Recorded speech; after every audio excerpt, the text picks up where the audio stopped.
Yo voy a hablar bastante brevemente porque si no, porque de esto da para mucho. Voy a hablar un poquito, más que las modificaciones que ha soportado el código con la nueva ratio, quiero decir que el código, evidentemente, como bien sabéis, no supone más que un marco muy general de lo que la formación de los futuros sacerdotes debe de ser en la Iglesia Católica. Son no muchos cánones, de los cánones 232 al 264, que quedarían afectados ciertamente por la ratio. Aunque hay muchas cosas que se pueden decir, yo voy a decir solamente, me parece que creo que he hecho un decálogo, sí, de 10 cosas que voy a decir rápidamente, que me parece a mí que quedan afectadas por la nueva ratio con respecto a lo que decía la legislación o lo que dice la legislación. Lo primero que hay que recordar es que la nueva ratio tiene primero un título más bonito, el don de la vocación presbiteral, y luego ya como subtítulo tiene Ratio Fundamentales e Institutiones Sacerdotales, y que fue promulgada no hace mucho, el 8 de diciembre del año 2016, aunque nos la dieron a conocer después, la fecha de firma del documento es del 8 de diciembre de 2016. El mismo código nos dice que la ratio debe ser un texto que concrete, un texto de carácter jurídico normativo, que concrete lo contenido en el código. Más que ser un texto muy explicativo, debía de ser un texto más bien normativo. Y esta es la primera dificultad que encontramos. Digo que aunque el canon 242 habla de este carácter jurídico de la ratio, la nueva ratio, que se define a sí misma, al principio se define diciendo que es un decreto general ejecutivo, a tenor del canon 31 primero, que aplica las normas canónicas relativas a la formación, dice la nota 6 del documento. O sea, ella se autodefine, la ratio, como decreto general ejecutivo. Hay que decir que para un canonista resulta extraño que se defina así y luego el contenido que tiene no es precisamente concordante totalmente con esa definición de decreto general ejecutivo.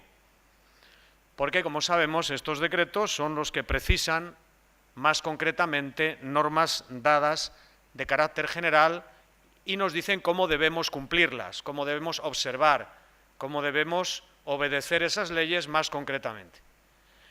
Y digo esto porque la misma ratio, aunque se autodefine así, luego dice ella misma que tiene orientaciones de diversa índole. Dunque, dirían los italianos, es decir, para nosotros, en consecuencia, ¿qué es lo que pasa aquí? Que si en principio parecería un texto marcadamente jurídico por aquello de que es un decreto de carácter ejecutivo, luego él mismo dice que contiene otras cosas y dice que contiene orientaciones teológicas, espirituales, pedagógicas y canónicas.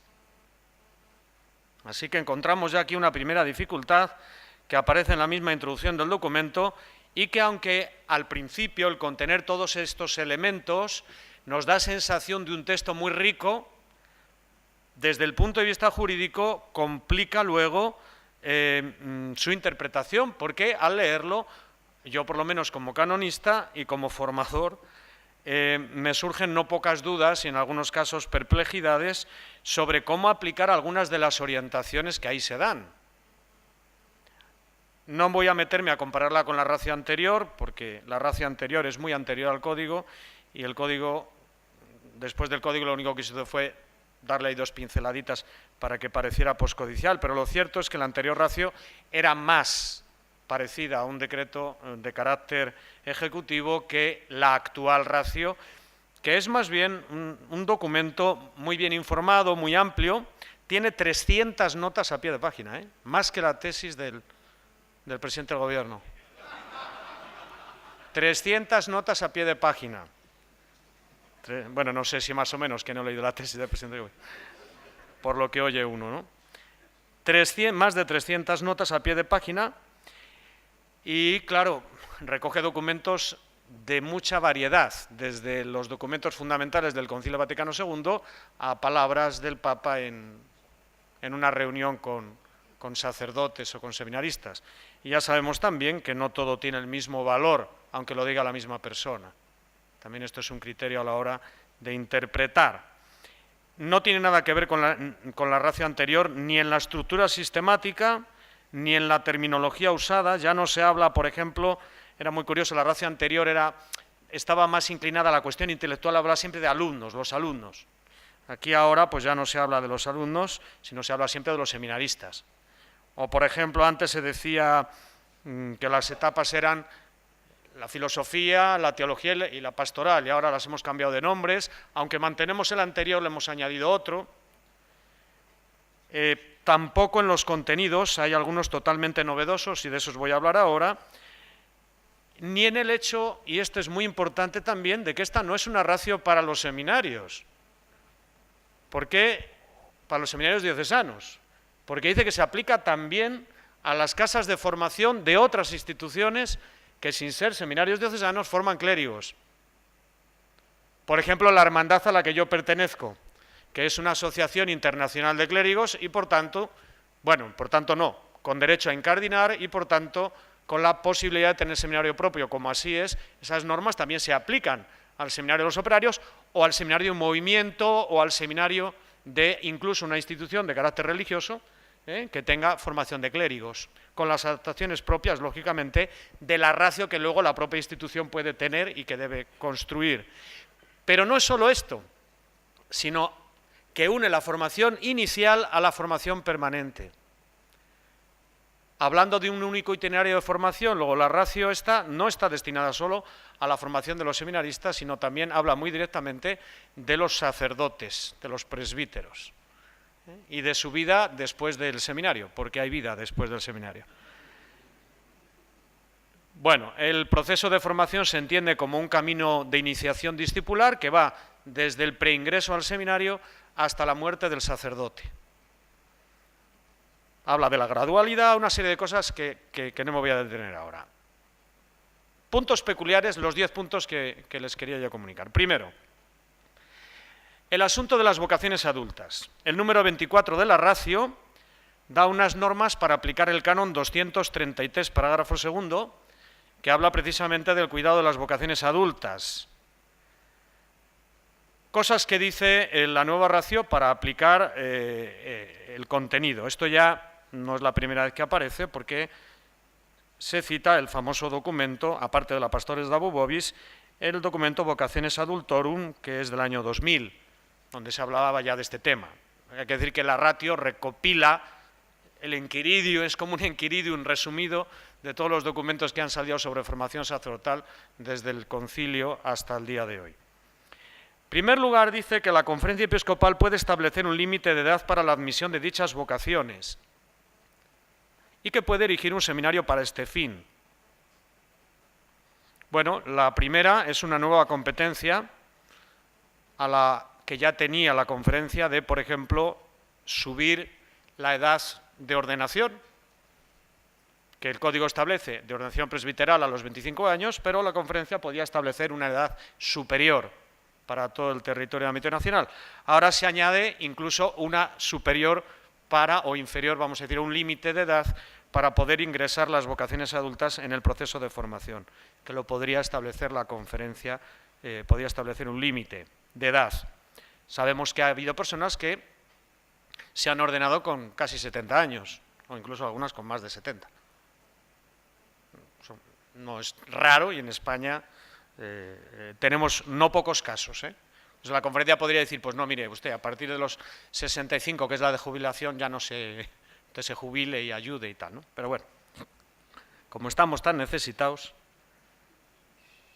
pues cualquier mano que todavía esté útil nos sirve. Bien, esta es una primera cosa.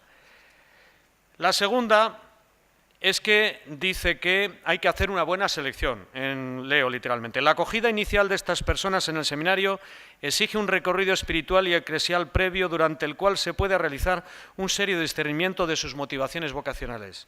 Y yo me pregunto, ¿y de los que no son vocaciones adultas no hay que hacer esto? Digo yo, vamos, si van a entrar en el seminario, Digo yo, un recorrido espiritual y eclesial, ¿durante cuánto tiempo? ¿Con qué instrumentos? ¿Quién es el responsable de este seguimiento? ¿Cómo se puede verificar? La ratio no dice nada. Cierto que por tratarse de personas más hechas, con un recorrido vital concreto, es posible pensar que los cambios en cosas sustanciales son más complicados que en una persona joven. No olvidemos que estamos dirigidos todos por hábitos y rutinas y que a medida que pasa el tiempo, y se lo digo yo que tengo 52 años, cada vez cuesta más trabajo modificar los hábitos.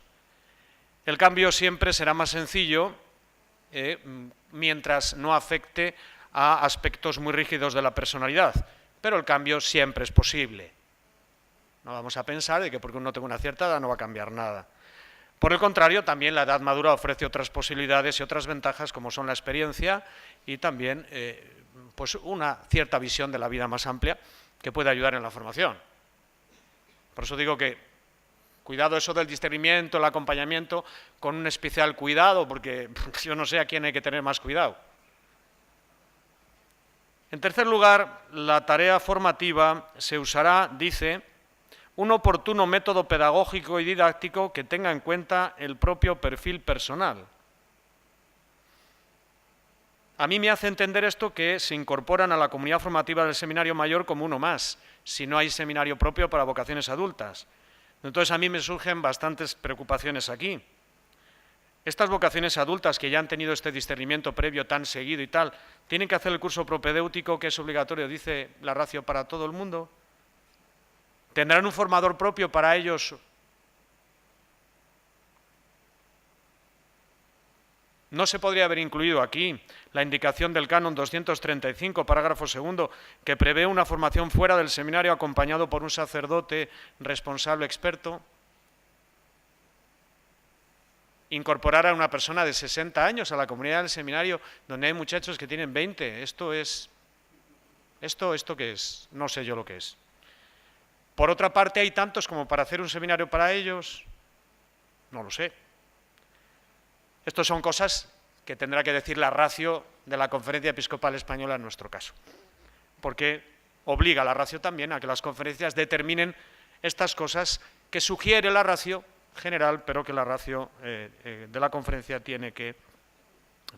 Hay una cosa muy curiosa, también es que equipara el neófito con el neoconverso, entendiendo al neoconverso como el que ya estaba bautizado, pero que pues, durante mucho tiempo no ha sido practicante y que después ha vuelto a la iglesia. Pero este señor ya estaba bautizado. Aquí lo equipara al neoconverso y dice, es necesario evaluar con cuidado el tiempo transcurrido entre el bautismo o la conversión cristiana y el ingreso al seminario, evitando la posible confusión entre el seguimiento de Cristo y la llamada al ministerio presbiteral. Bueno, recordamos que el canon 1042 solo considera impedimento para la ordenación de los neófitos, pero no dice nada de los neoconversos. Bueno, es una curiosidad. Por supuesto, el canon no es citado ni nada. Segundo, un aspecto que no aparece para nada en el código, que es digno de mención, es el de las vocaciones indígenas y de migrantes. El código no habla de nada de esto, no le parece oportuno en su momento, ahora parece que sí es oportuno hablar de esto, teniendo en cuenta también que cuando se habla de vocaciones indígenas, pues se habla de vocaciones autóctonas, de la cultura propia del lugar. Nosotros somos indígenas, yo soy indígena de Valladolid. Digo, ¿o no? Vale. Pues yo soy de allí. Sí, soy indígena del Pisuerga yo.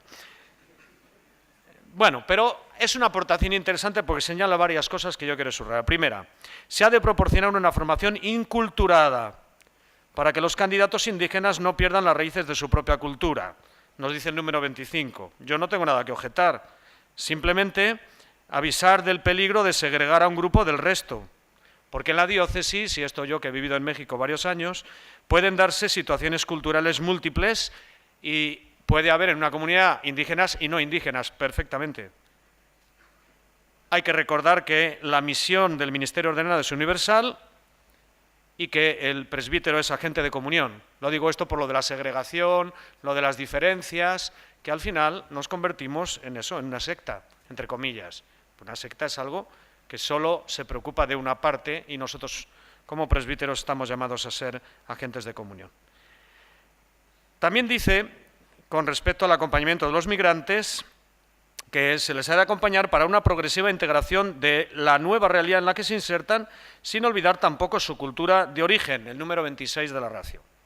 Cierto que el problema migratorio es cada día más acuciante, lo estamos viendo en las noticias, y que hay que darle también una respuesta a nivel formativo. Yo quisiera distinguir dos supuestos que recoge el texto de la ratio. El primero, por una parte, los que llegan con sus familias para establecerse en el país y piden ingresar en el seminario. Es verdad que existirán diferencias culturales inevitables, porque vienen de un país distinto, con una cultura e incluso con una lengua distinta, que habrá que ir trabajando para que se dé la integración. Pero a nivel de discernimiento, a mi entender, no tiene que haber ninguna dificultad que no haya con el resto de los compañeros, porque el ministerio al que aspiran es el mismo. En segundo lugar están los seminaristas que dejan la propia nación para recibir la formación en otro lugar. Estamos siendo testigos de algunos problemas que se han dado, por ejemplo, en Estados Unidos con seminaristas procedentes, lo digo claramente porque son las noticias de Colombia, por ejemplo, que abandonan sus propios seminarios para irse a otros seminarios. Se trata de una realidad distinta a la anterior, a mi entender. No es que vas con la familia, emigras y estando allí pues quieres entrar en el seminario. Bueno, pues es una cosa, y otra cosa muy distinta es que tú estás en tu país y dices, pues yo me voy al seminario a Chicago. Pues tengo ahí otro amigo que conocí aquí en el seminario que me ha dicho que allí se está mejor, pues me voy a Chicago. Es una realidad distinta, se ve claramente, ¿no? Se trata de una realidad, y a mi entender, más compleja en el ámbito del discernimiento, pues los posibles intereses humanos se sobreponen con facilidad a las motivaciones sobrenaturales, y se lo digo porque he tenido experiencia de ello. No estoy hablando así de, puedo decir nombres y apellidos. Así, al menos, lo entendió la Iglesia cuando ha pedido tomar precauciones especiales en el momento de recibir a sacerdotes de países de misión en diócesis de Europa o de Estados Unidos, como el famoso documento que casi pasó desapercibido de la Congregación para la Evangelización de los Pueblos del año 2001, donde se hablaba de este punto. Sacerdotes de países en vías de desarrollo, de África hablaba sobre todo, que era en aquel momento donde había más explosión, digamos, vocacional, de África y de Asia, que por intereses personales podían trasladarse y ya no regresar a sus propias diócesis. De esto digo, había un documento ya del 2001 y somos conscientes de que es una situación diferente, muy diversa, a la de los que migran con toda la familia y quieren ser sacerdotes en un lugar donde residen. Tercero, la etapa propedéutica. La ratio obliga. El canon 235 habla de cómo es la formación, pero ahora parece alargarse con un año más, al menos de un año, dice el número 59, en una comunidad distinta de la del Seminario Mayor, y donde sea posible con una sede propia. Bueno, los nombres y cambios de las otras etapas no me detengo. Problemas que encuentro yo aquí. Ha habido varios obispos que me han preguntado, yo como estoy en el Colegio Español de Roma y pasan por allí, pues me preguntan, como canonista, ¿tú qué opinas? Y yo doy mi respuesta. No sé si el Papa Francisco estará de acuerdo o no. Si no está de acuerdo, pues que me eche la bronca y cambio de opinión, no tengo problema. Yo para eso soy muy obediente. La ratio dice que hay necesidad y que es indispensable. Yo no sé esto, si hay necesidad de tenerla, es indispensable. De ahí se deduce o han deducido que es obligatoria en todos los seminarios y para todos los futuros seminaristas. Yo creo que no. Sencillamente creo que no, que esto es una equivocación. Y lo explico. Yo creo que donde hay seminario menor se puede cubrir perfectamente la etapa propedéutica con una formación adecuada en el seminario menor, aunque sea en el último año del seminario menor. Porque si nosotros leemos los objetivos que tiene la etapa propedéutica en la ratio, se pueden cubrir perfectamente en los 2 últimos años de bachillerato del seminario menor. No veo la motivación después de que un muchacho que lleva 3 o 4 años en el seminario menor y que ha cumplido ya estos objetivos, tenga que repetir objetivos. No le veo ningún sentido. La verdad no se lo veo. Por tanto, esta etapa propedéutica que dice asentar las bases sólidas para la vida espiritual y favorecer un mejor conocimiento que permita el desarrollo personal. Bien, pues esto se puede hacer, vuelvo a repetir, en la formación del seminario menor, como lo afirma la propia ratio, porque dice que el seminario menor es para esto, para ir acrecentando los gérmenes espirituales de vocación, discernimiento. Resulta que los objetivos del seminario menor son mejores que los de la etapa propedéutica, más, digamos, más amplios, más... Bueno, pues ¿para qué? Si sus objetivos son más ambiciosos que los del curso propedéutico, ¿por qué los seminaristas que han pasado por 2 o 3 años en el seminario menor y han hecho ahí ya un proceso largo de discernimiento tienen que repetir curso? Si alguno de los objetivos que plantea la ratio en el curso propedéutico no se estuviera cubriendo, con añadirlo en el plan formativo del seminario menor en el último año o en los 2 últimos años sería más que suficiente. Así que a la pregunta esa, también sé de uno de los obispos, no voy a decir quién, que me preguntó esto y luego fue a ver al Papa y se lo preguntó al Papa. Dijo, Papa, es que tengo yo problema con este asunto. Y le he preguntado a un canonista, y dijo que era yo, claro. Le he preguntado al rector del Colegio Español esto y él me ha dicho que para los del seminario menor no haría falta. Contestación del Papa, haz lo que creas más conveniente en tu diócesis. Y él venía tan contento porque él no quería hacer repetir a los que no tenían que repetir. Al final no sé en qué quedará, porque luego ya sabéis que los obispos se encuentran muy limitados a la hora de tomar decisiones, porque las llevan al Consejo Presbiteral o a donde sea, al Consejo Episcopal, y empiezan a decir una cosa, al otro la otra. 4. La sostenibilidad del seminario diocesano. Canon 237 dice que haya un seminario mayor si es posible y conveniente, dice el canon. Y la ratio habla también de esto. La ratio no determina, porque la ratio dice en el número 188 que para que un seminario sea sostenible, dice, habiendo valorado cuidadosamente las circunstancias del contexto eclesial, tengan en consideración que exista un número suficiente de vocaciones, un número suficiente de formadores, un cuerpo docente capaz de ofrecer una respuesta intelectual de calidad y que sea económicamente sustentable. 90% de los seminarios de España los cerramos. Con estas condiciones, 90% de los seminarios de España los cerramos, empezando por el de mi diócesis. Preguntas, por supuesto, ¿qué es eso de un número suficiente de alumnos? ¿Qué es eso de un número suficiente de formadores? ¿Qué es eso de un cuerpo docente capaz? No se sabe. No se determina nada de esto. Además, los obispos se resisten a cerrar el seminario propio, aunque tengan un número escuálido de seminaristas, porque piensan que el futuro siempre podrá ser mejor. Y también piensan que se jubilan y que venga que lo arregle.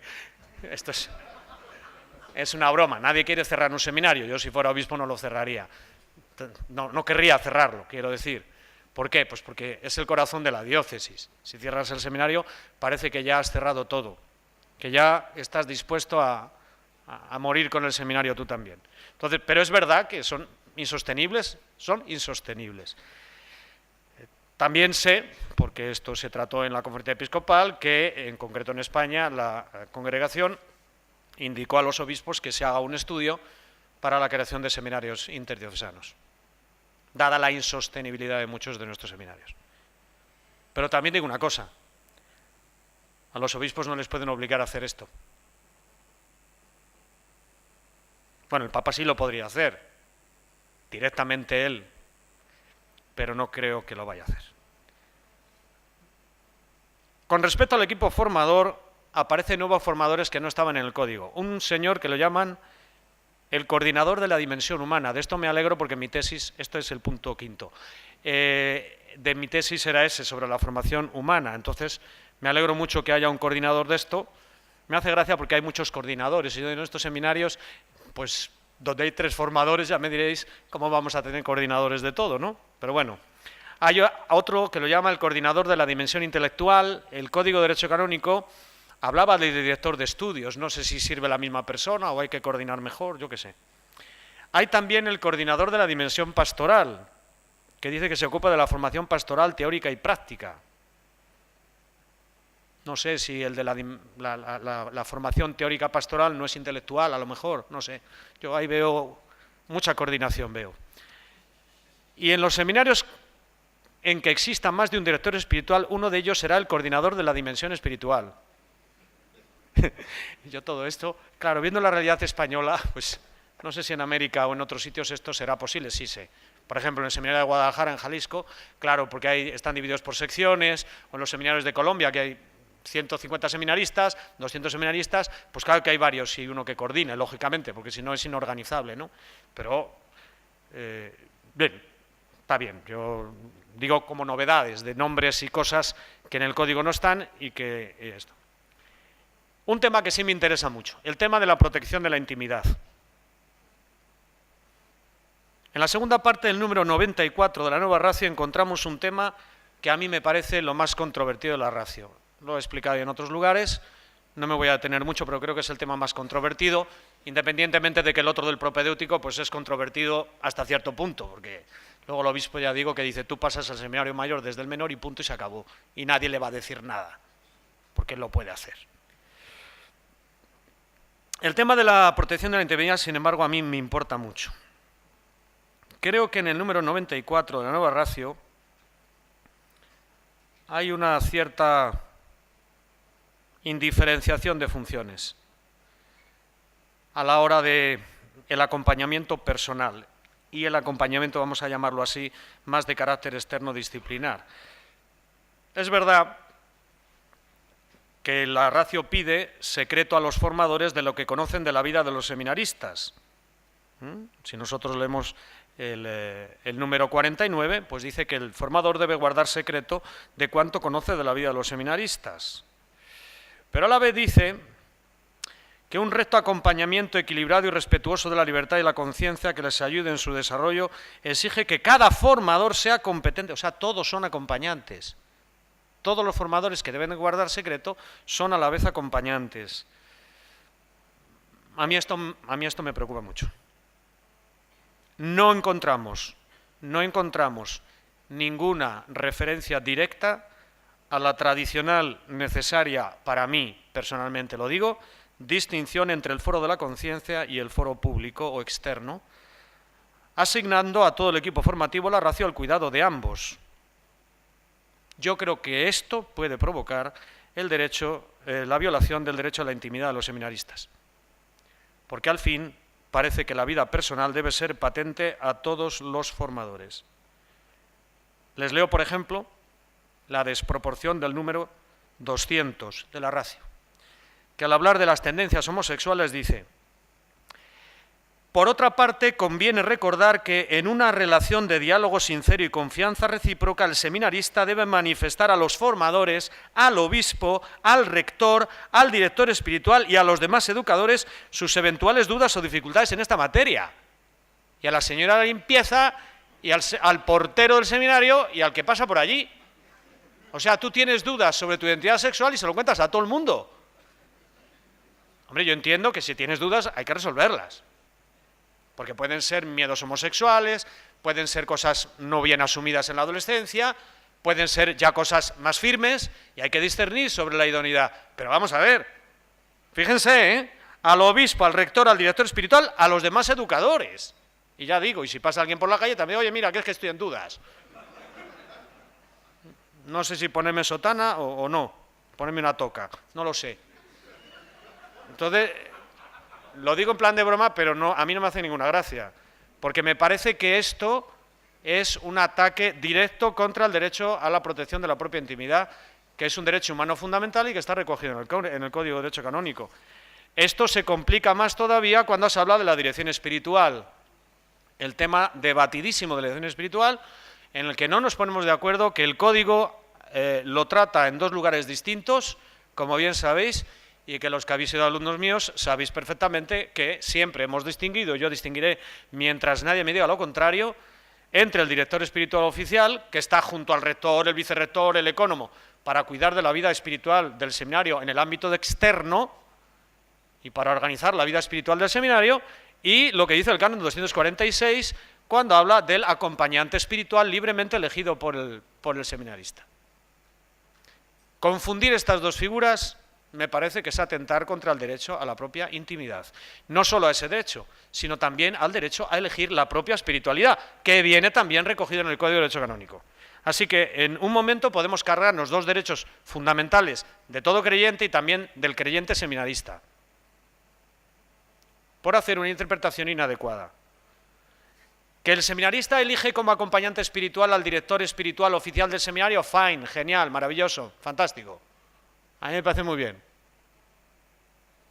Que también la ratio dice, convendría que tal y que cual, y que además se confesara y...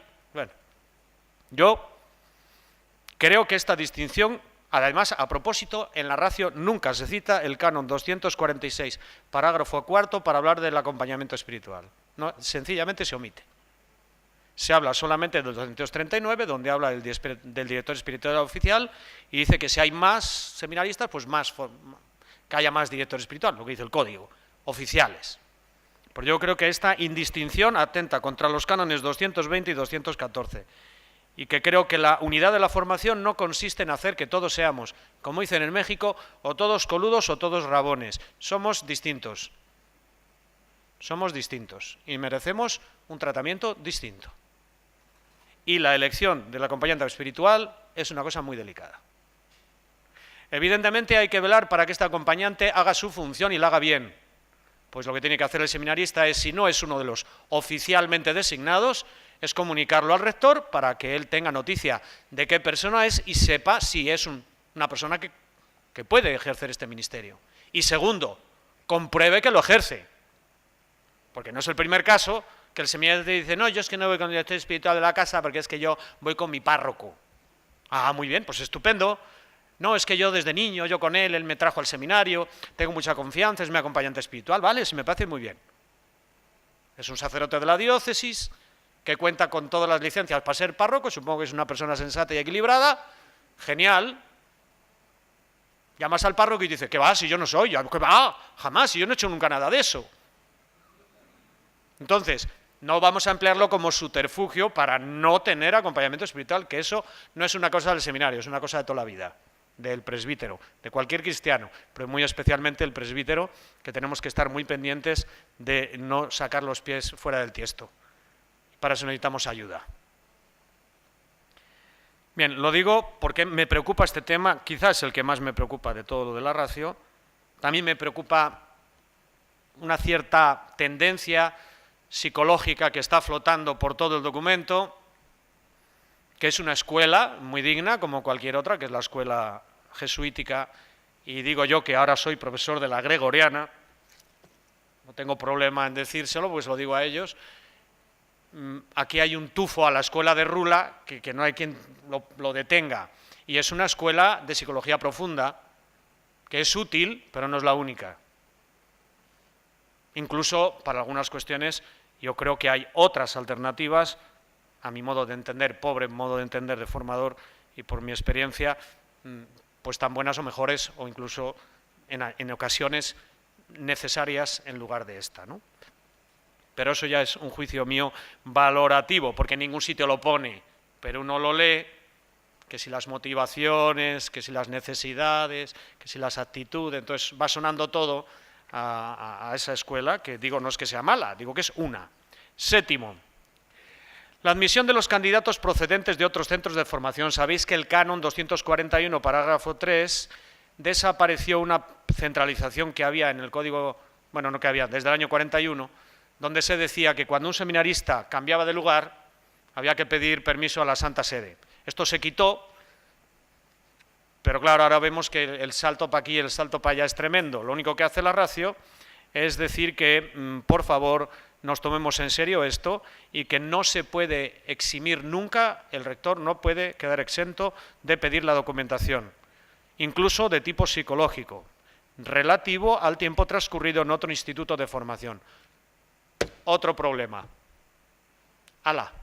Tú pide información de carácter psicológico o de otro tipo al seminario. Ley de protección de datos, no son datos sensibles estos ni nada. Te ponen en una denuncia y te cae la del pulpo. Hay que firmar un documento al entrar en el seminario. Y ahora cuando entra en el Colegio Español se lo hago firmar, según la nueva Ley de Protección de Datos, y especifico qué datos se van a recoger en los archivos y qué datos van a ser transmitidos a sus propios ordinarios. O si la Santa Sede lo pide, a la Santa Sede, y lo tienen que firmar. Si no, pues no pueden estar en el colegio. ¿Por qué? Porque a mí me piden informes, y no muy poco frecuentemente. Porque a uno le van a promover al episcopado y te preguntan, este señor ha sido alumno del colegio, dígame usted qué informes tiene acerca de él. Hay que tener mucho cuidado con todas estas cosas, que parece... Bueno, fíjense que el mismo día que salió el reglamento sobre la Ley de Protección de Datos, el mismo día la Gregoriana nos quitó a todos los rectores que teníamos el acceso a los expedientes de los alumnos, para poder ver las calificaciones y seguir... Ya, no, el mismo día. Porque dijeron, cuidado, porque evidentemente esto es la violación de... Bueno, pues lo digo por todas estas cosas que parecen tonterías, uno entra en el seminario, qué bonito todo, genial. Te vas a otro sitio, piden informe, los dan y denuncias. Quiero recordar que la ley solo obliga en el caso de que seamos ciudadanos europeos, ¿eh? Si es un ciudadano de otro país, no hay problema, podemos dar los informes que queramos. No, lo digo porque en mi casa también hay gente que no es... Hay poquitos, pero hay algunos que no son españoles.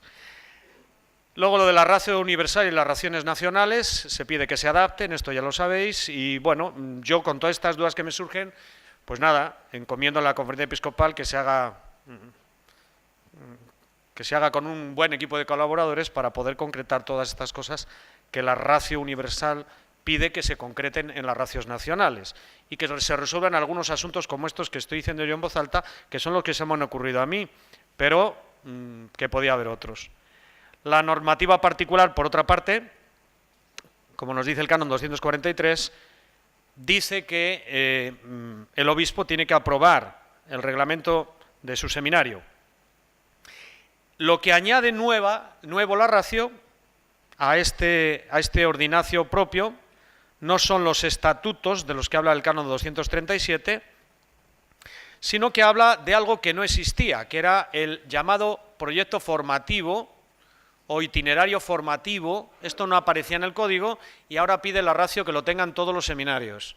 Es decir, que además de tener sus estatutos de creación del seminario, si es un seminario interdiocesano, pues con mayor motivo, son obligatorios, los tiene que aprobar la Santa Sede, de tener su reglamento de régimen interno, de cómo funcionan las cosas, de tener su plan anual que se elabora normalmente con los seminaristas, tiene que haber un proyecto de carácter pedagógico, donde se digan las líneas educativas, formativas que se van a seguir en el seminario. Esto no aparecía en la legislación hasta ahora y ahora es una cosa obligatoria. Así que los seminarios que no lo tengan, pues lo tendrán que hacer con el equipo formativo, con las orientaciones que les dé el obispo. Por último, quiero decir que lo que más me ha parecido, vamos a decir, más novedoso de la ratio recogiendo la Pastores Dabo Vobis es que la dimensión humana de la formación sacerdotal tiene un amplio reconocimiento. Y así como en el código apenas aparecen unas pinceladas en algunos de los cánones que se hablan de la formación y de forma indirecta, hay que decir que la ratio, siguiendo la Pastores Dabo Vobis, dedica un espacio entero a la formación, a la dimensión humana de la formación sacerdotal. Y aborda, aunque no lo haga muy profundamente, asuntos que han sido objetos, algunos de alguna tesis en esta universidad, como por ejemplo el de la salud física de los candidatos, que parece un tema, pues no es un tema baladí, es un tema muy importante. Hasta qué punto, qué tipo de salud se puede exigir, según el código, y de una salud buena, y eso qué significa, ¿no? La alimentación, el deporte, el descanso, o sea, aborda temas que no se habían abordado hasta ahora y que a mí me parecen muy importantes y fundamentales. Y luego, a nivel psicológico, lo de, bueno, lo que sabemos ya, el equilibrio, la madurez, la autoestima, la capacidad de relación. Y por último, me parece un añadido muy bonito los números 93 a 100 que habla de la formación estética, del cuidado de las cosas para que se hagan con gusto y bien, sin exagerar, porque a veces las cosas estéticas pueden tapar con muchas puntillas otras cosas. Gracias.